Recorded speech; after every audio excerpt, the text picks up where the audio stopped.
11 ছেপ্টেম্বৰ অনন্যা গগৈৰ জন্মদিন। এই দিনটোতে তেখেতৰ পিতৃৰ সৈতে লিখি উলিওৱা এখনি গ্ৰন্থ নৈপৰীয়া আকাশ নামৰ গ্ৰন্থখনি শুভ উন্মোচন কৰে।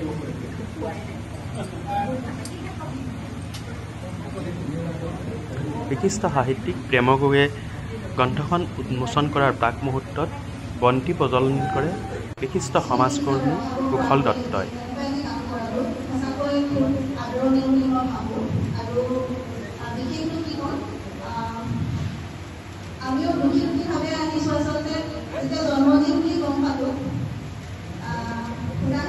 বহুকেইগৰাকী স্থানীয় সাহিত্যিক সাংবাদিক উপস্থিত থকা এই গ্ৰন্থ উন্মোচনী তথা জন্মদিনৰ অনুষ্ঠানত অনন্যা গগৈ আৰু তেখেতৰ পিতৃ মৃণাল গগৈৰ গ্ৰন্থখনি উন্মোচন কৰা হয়।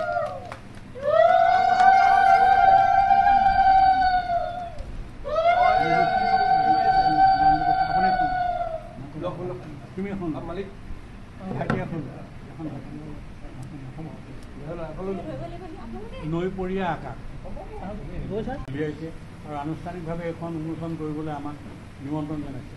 কিন্তু এটা কথা যে কবিতা কেনেদৰে লিখিব লাগিব এইটো শিকোৱা বস্তু নহয়, আচলতে অনুশীলনৰ লগত কথা। সদায় মনত ৰাখিবা যে আমাৰ অগ্ৰজসকলেও কৈ গৈছে যে আঙুলিত ধৰি বোলে কবিতাটো এনেকৈ লিখিবা, এইটো শব্দ এনেকৈ এইটো নহয়, এই অনুশীলনৰ বস্তু।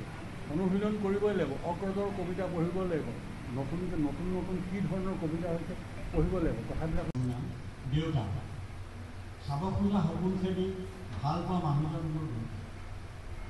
চাব খোজা সপোন খেলি ভাল পোৱা মানুহজন মোৰ দেউতা।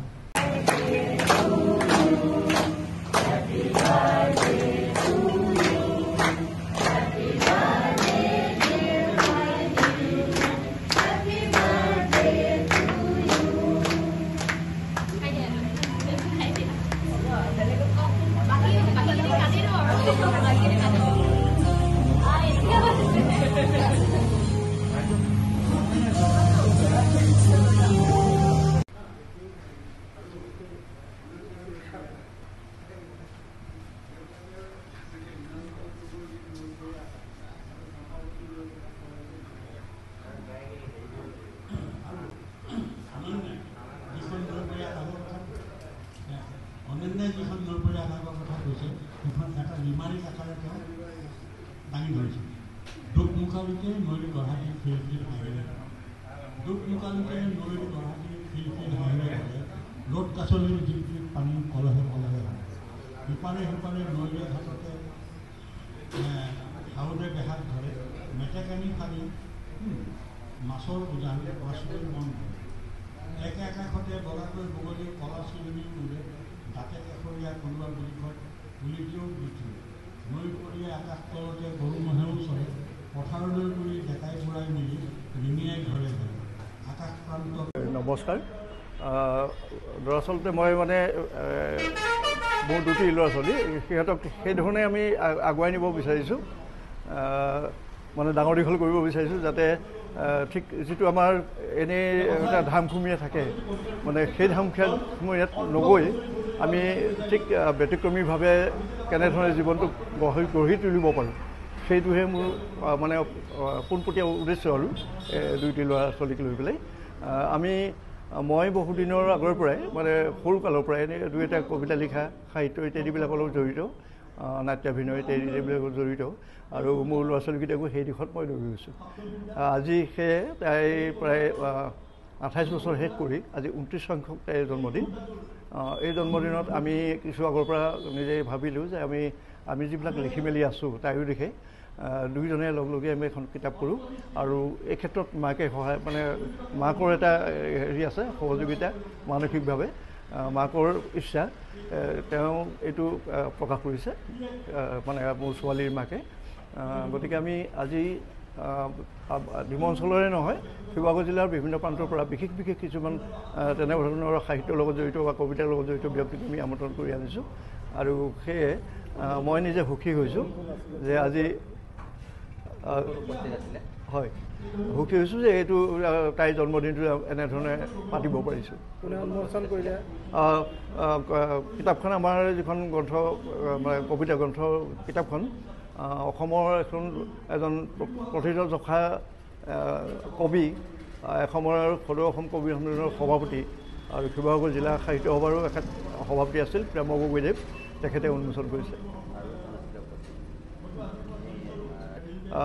2টা কাৰ্যকালৰ কাৰণে তেখেত সম্পাদক সদৌ অসম কবি সন্মিলনৰ পাৰভেজ হুছেইন, যোৰহাটত ঘৰ তেখেতো আহি পেলাই আমাৰ মাজত উপস্থিত হৈছে।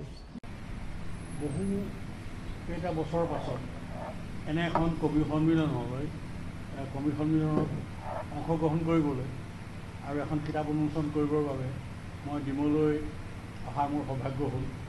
ডিমৌৰ লগত মোৰ আগৰ সম্পৰ্কটোৰ কথা বাদ দিছোঁ। মই 86 চনত কবি সন্মিলন গঠন হোৱা দিনৰ পৰা সদৌ অসম কবি সন্মিলন 86 চনত গঠন হৈছে, তেতিয়াৰ পৰাই ডিমৌৰ যিসকল বিশেষকৈ কবি আছিলে তেখেতসকলৰ লগত মোৰ এটা সম্পৰ্ক গঢ়ি উঠিছিলে। পৰৱৰ্তী পৰ্যায়ত 1991 চনত যেতিয়া জিলা সাহিত্য সভাখন গঠন হয় আৰু তেতিয়াৰ পৰা জিলা সাহিত্য সভাৰ লগতো জড়িত হৈ ইয়াৰ স্থানীয় শাখা সভাবিলাকৰ লগতো মই জড়িত হৈ পৰিছিলোঁ। সন্মিলন আৰু সাহিত্য সভাৰ লগত জড়িত হৈ আছিলোঁ। এতিয়া মই 4-5 বছৰ মোৰ চলি আছে। তথাপি মই লেখা মেলাৰ লগত জড়িত কাৰণে মই অকণমান ওচৰ হ'লে সুবিধা পাওঁ। আহি কবি সন্মিলনৰ এনেকুৱা অনুষ্ঠানবিলাকত মই অংশগ্ৰহণ কৰোঁ। যোৱা 4-5টা দিন একে লেঠাৰিয়ে অনুষ্ঠানবিলাকৰ লগত মোৰ এটা সম্পৰ্ক হৈছে। মই ভাল পাইছোঁ যে আচলতে গতিয়ে জীৱন, মই এইটো বিশ্বাস কৰোঁ আৰু এই একেটা গতিয়ে আহি আছোঁ কাৰণে চলি আছোঁ। আজি অনন্যাৰ কথা কৈছোঁ যে অনন্যাহঁত নতুন প্ৰজন্মৰ ল'ৰা ছোৱালী আৰু এওঁলোকক আগবাঢ়ি যোৱাৰ ক্ষেত্ৰত মই সদায় আমাৰ আশীৰ্বাদ সদায় আছে আৰু নতুন প্ৰজন্মৰ যিসকল লেখক লেখিকা তেওঁলোকৰ প্ৰতিও মোৰ এটা মানে এটা শুভেচ্ছা সদায় আছে। মোৰ ওচৰলৈ যেয়ে গৈছে নতুন আগৰ কথাটো কৈছোঁ, আমিও কবিতা এটা চৰ্চা কৰি এটা সময় আছিল যে আমিও কবিতা এটা লেখাৰ পাছত অগ্ৰজনক দেখুৱাবলগীয়া হৈছিল।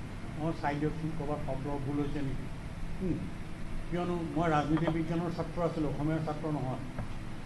সেইকাৰণে নমস্কাৰ। পোনপ্ৰথমে সমূহ অসমবাসী ৰাইজলৈ মই শ্ৰদ্ধা জনাইছোঁ। আজি মোৰ জন্মদিন। প্ৰত্যেক বছৰে আগতে আচলতে জন্মদিনটো সৰু সুৰাকৈ কিবা নহয় কিবা ধৰণে পালন কৰা হয়, কিন্তু আজি এই বৰ্ষটো আমি ভাবিলোঁ ঘৰতে পাতিলোঁ যে অলপমান বিশেষ কৰা হওক। তাৰে আপাহতে আমি এখন মানে জন্মদিনৰ আপাহতে আমি ভাবিলোঁ এখন দেউতা মৃণালঞ্জন গগৈ আৰু মোৰ এখনি দ্বৈত গ্ৰন্থ কাব্যগ্ৰন্থ উন্মোচন কৰা হওক। মই দেখাই দিছোঁ এইখন নৈপৰীয়া আশা বেকগ্ৰাউণ্ডত কৈয়ে আছে। আৰু আজিৰ দিনটো মানে জন্মদিন যদিও আৰু এই গ্ৰন্থখনি উন্মোচনীৰ লগতে এটা ব্যতিক্ৰমী এটা জন্মদিন হিচাপে আমি দিনটো পালন কৰিবলৈ বিচাৰিছোঁ আৰু লগতে মই সমূহ অসমবাসী ৰাইজৰ পৰা মোৰ আশীষ বিচাৰিছোঁ। এই আপাহতে এটি গীত গুণগুণাই দিব বিচাৰিছোঁ।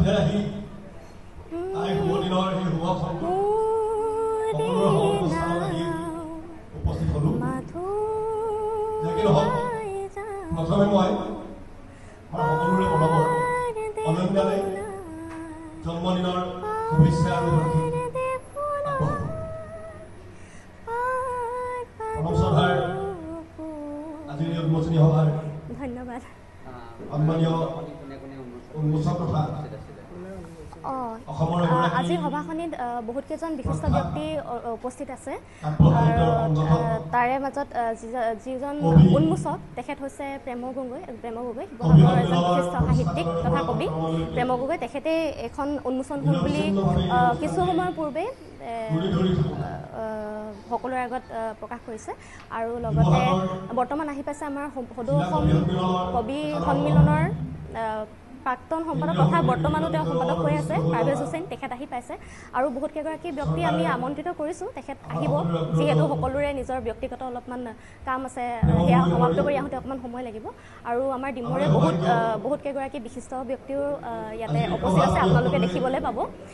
আৰু কিতাপখন প্ৰকাশ কৰিছে মোৰ মাতৃ ইনুৰাণী বৰুৱাই, আৰু ইয়াৰ লেখক মোৰ দেউতা আৰু মই।